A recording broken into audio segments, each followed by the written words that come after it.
This is Ubuntu Classic TV. My name is Mlunda Slingi.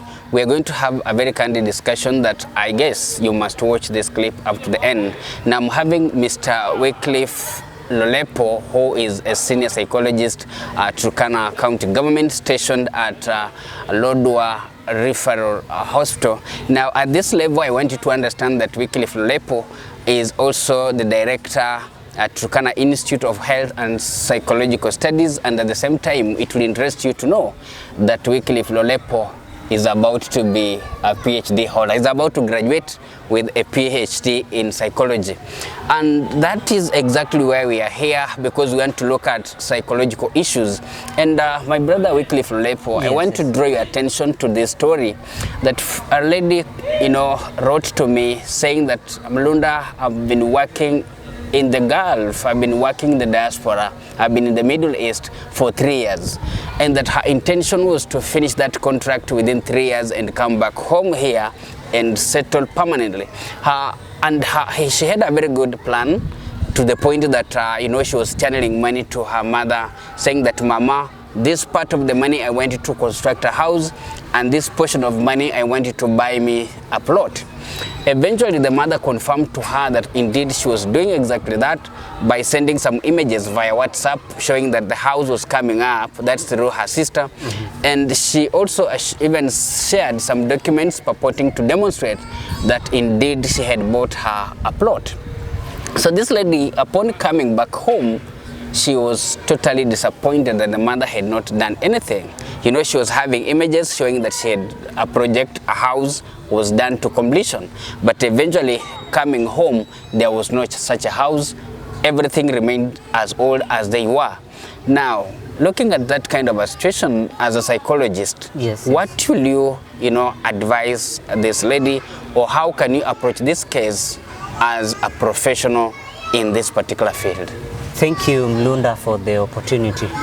My name, you've already done the introductory part of it, and the truth is that these are very critical issues that we need to have regular conversation in our community. And bearing in mind that the reason as to why even our young men and our young ladies go to the Middle East is basically to get some resources that can still be invested back at home. And such a scenario like what you are pointing out, that they have been inboxing you some information, it is true that they experience a lot of stress back at home, and even when they work in the Middle East. It is interesting to note that immediately when this person plans after the end of the 3-year contract, for example, they are excited. Because one thing that is very important or normal for human being, if you've really invested or saved something, your mind, you are stable psychologically, that if I go home, I have some little finances to ensure that I can still navigate life back at home. And when they reach to, especially even to the airport, they are interested and they are excited even to go immediately to their rural areas. And at some point, they can even link up with a few trusted friends who maybe at some point they have worked with them, that I am in the Middle East, yes, and this is exactly what I've been doing while yes, away from home. Yes. You see my project, you see I have done ABCD. So, but now, immediately they reach home, what normally and comes even into, before that, Wycliffe, yes, pia unapata kwamba tayari huyu, kama ni huyu msichana alikuwa amepewa nyumba, hata ameweka Facebook, yes, kwamba yes, this is what I've been able to do to my parents. Yes, true, and they even make some captions. And when they reach home, for example, yes, they have that mental picture of their original home. Yes, but now they also imagine that maybe there are a number of structures within the same homestead. But to their surprise, they might realize that at a glance, they realize that there is nothing. The old home is still intact. The whole, if it is maybe a thatched house or that same permanent house, where she was brought up at a tender age, it's there. But at that particular time, even the family, they are not even in a better place to give an explanation, because maybe she never communicated to them that I am coming back. I'm coming back, so that maybe people will fix a few things before they come. Before she arrives. And at that particular time, you see the friend might even be surprised and just seated and watching what will happen next. What will happen next. And immediately when the truth now come out clearly that the resources that you've really invested, there is no clear evidence or any because indication. At that point this person is imagining that ama walinunua mahali kwingine ndio wakajenga hiyo nyumba yenye walinitumia. Let me first inquire. But now explanation kama hizo hata zitoki because everybody is like tutamwambia huyu sister yetu nini ama my daughter nitamwambia nini. So what sets in immediately is that there is loss. And sense of betrayal. And a sense of betrayal. And you know, a loss of any financial related investment is really a big blow to someone who has really had a fixed mind that something is cooking back at home. And the person had sacrificed to the point of saying, let me go into diaspora and come home while I've changed the situation that was disturbing us. So after realizing that there is that high sense of betrayal, there is always a mixed reaction in terms of what really happened, but there are no clear answer. There are no clear answers. But now the sense of betrayal now comes after realizing that the truth is that my resources, the money I shared was just swindled, and that is swindled, and that is the truth. The truth. And at that particular time, maybe they might not be having even enough, maybe to go back. Even if they think going back again, the frustration in the Middle East. Yes, they just want to imagine that I don't want to go back. So that scenario puts them in a dilemma, and they will experience a lot of. As time goes, the depression sets in, and you realize that even during daily conversation with the family members, there's an aspect of irritability. They will want even to withdraw themselves. They want to isolate themselves because they feel that aspect of betrayal. In fact, one of my friends wrote to the Facebook on the Facebook and said, that can someone please send me some money so that I can buy some gains? Yes. I have a lot of stress after arriving arriving home. Na sasa hiyo sasa inaleta mahusiano or the relationship between now issues of mental health and even alcohol or drug, because immediately you realize that there is a sense of betrayal, your resources have been squandered, then you now want to opt into adopting some negative coping mechanism of just using drug or even abusing drugs or using alcohol, drinking alcohol, so that you avert some stress. But in really sense, that is now graduating towards depression, anxiety sets in, and a lot of other common mental illnesses that this individual might experience. And bearing in mind at that particular time they might not be having enough resources even to seek for professional help, and it will now give the opportunity or a hard time even for the friend just to cool them down, that accept, you see, we've been seeing these things in the social media that watu wanaoshwa ama pesa zinatumika hata wakati unatuma hata especially to your family member or even your parents. And bearing in mind that as they continue staying now, maybe trying to figure out whether I can go back or find any hustle within the country. Within the country, it is now that time maybe in the process of interaction or socialization, oh yeah, you had indicated through the Facebook that you are in the Middle East. It's good you are here. What is really forthcoming? Are there projects that you've really, I saw you posting something. Let a dollar to call it. And that again triggers a lot of trauma in this individual. And remember, Lunda, the truth is that some of these mental health services and psychosocial services are not available in some other rural areas. And even when they're available, you know, at the state of this person cannot allow them to look for such kind of services. True.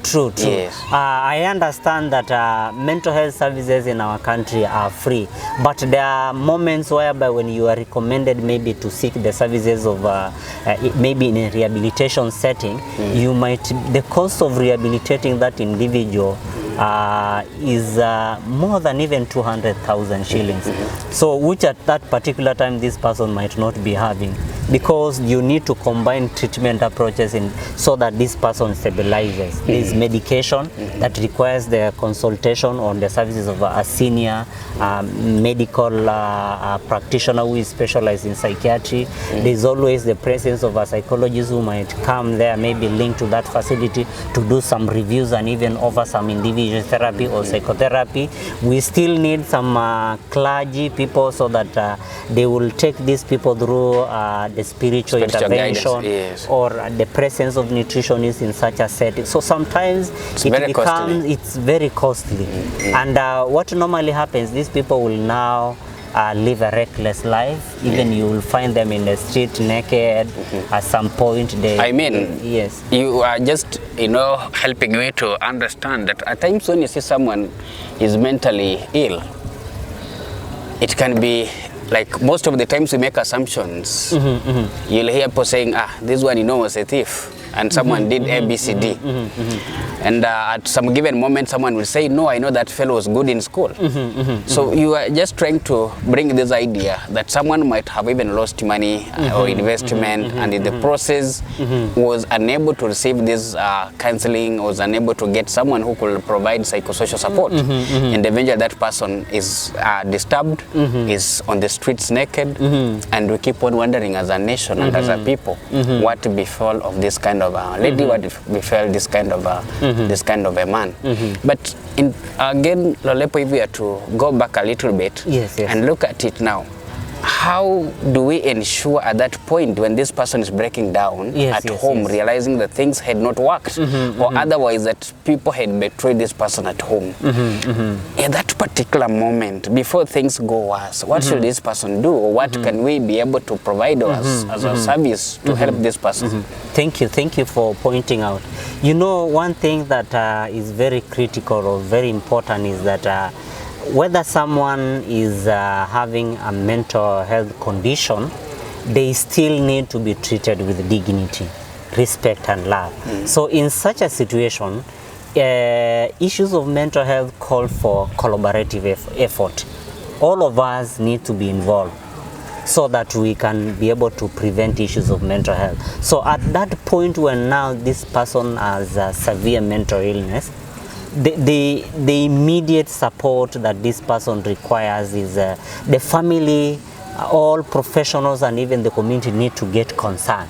Because as a psychologist, when I walk in the village or even in town, you see this person, the law again restricts you from just holding this person, put this person to the vehicle, maybe take to the hospital, because you need also to explore where are the family members, maybe friends, so that all of us get involved so that we can be able to treat this issue as an emergency, so that the same individual gets treatment from a government institution, and even the involvement of the family, where we will have a number of family or even engaging the community to play a preventive role so that they avert such a cases in future. I get your point. Yes. Now, at this point, you know, the bottom line, we are referring to this individual has lost money. Yes. The individual who had, preoccupied in their minds that I have a project which is accomplished at home, and I do not want to go back to whatever country to go and work. I want to settle home and do the things that which I had purpose to do. Now, the moment this person arrives here,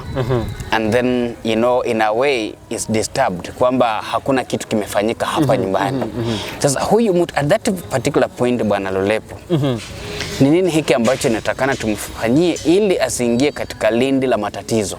Asiingie kuzama katika mfano msongamano wa mawazo. We don't want this person to be stressed. At the same time, what should the family do to ensure that, you know, they are able to also own up this kind of a mistake, so that this person can, you know, in a way not running into stress and eventually in depression or otherwise into schizophrenia and such kind of related cases. Okay, thank you.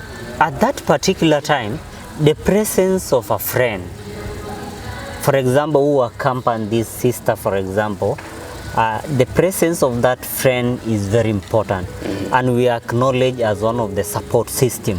The presence of the family, even to go extra mile to explain what really happened, because you need to establish and know the truth, so that by the time you reach that point of acceptance that yes, I have really lost, nimepotesha resources zangu, you need to find an answer, so that if at all you may decide even to look for some other opportunities even within the country, it's better you know the truth. But now in a situation whereby you are on the dark, you don't have any clear explanation what happened, so it worsens the situation.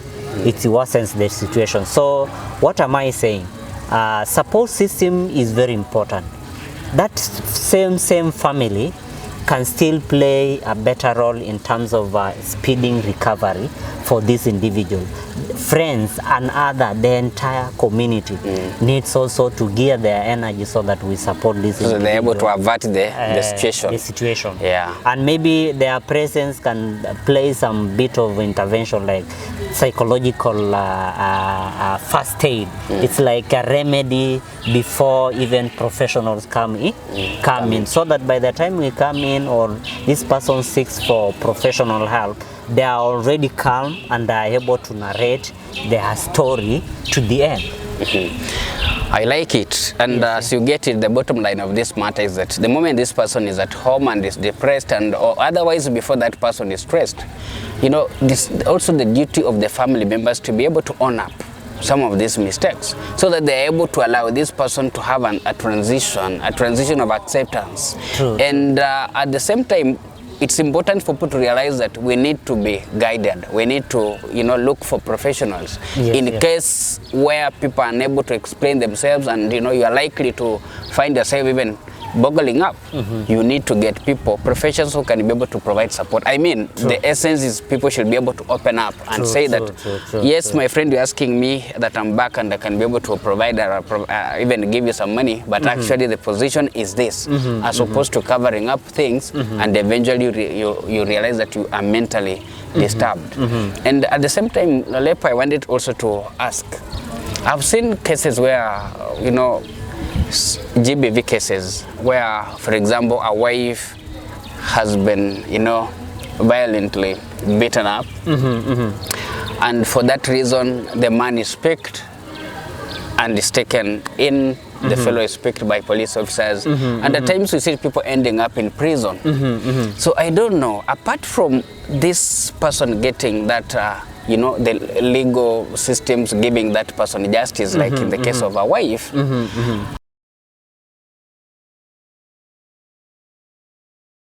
ilikuwa naelezwa kwamba ikawa mume alifungwa kwa sababu ya kumpiga mkewe, na lakini wakati mume amekuwa anatoka sasa jela, mke naye akaamua kusanya virago vyake, akaamua kuondoka katika ndoa, which means that you know, the psychosocial support was not offered for the two people, because you can see the woman is actually living in fear that the husband is coming, so what am I supposed to do to pack my things and go?